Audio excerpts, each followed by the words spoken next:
We have awareness, we have your electromagnetic field, we have your nervous system activation, we have body language, and now we have tone of voice. Some research indicates that between 80 to 90% of the success or failure of conversations has to do with tone of voice. Your tone of voice is something that you can use to create a world of difference in how you interact with, have conversations with, or have conflict with anyone in your life, especially in your relationship. And it really has to do with how it's affecting your nervous system.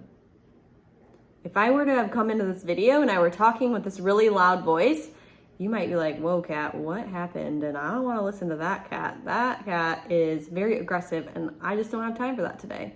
Instead, I'm using a softer tone. I'm talking a little bit slower, just so that you can be really engaged in what I'm saying and the threat level of my tone of voice is not activating that nervous system response. Because remember, if your nervous system is activated and you're not aware of it, then subconsciously it's taking over and it's shrinking your ability to actually see or hear what's being said or heard. At some level, you're feeling unsafe in the situation, so you kind of turn off to being receptive to hearing what the other person has to say or seeing what you need to see or being in a place of understanding. On the flip side, when you are intentional about maintaining peace, using this more soft tone of voice, you're actually creating a container for emotional safety for you and your partner to be able to express things without the fear of a significant emotional reaction. You are more likely to want to share what you're experiencing, knowing that the other person is there to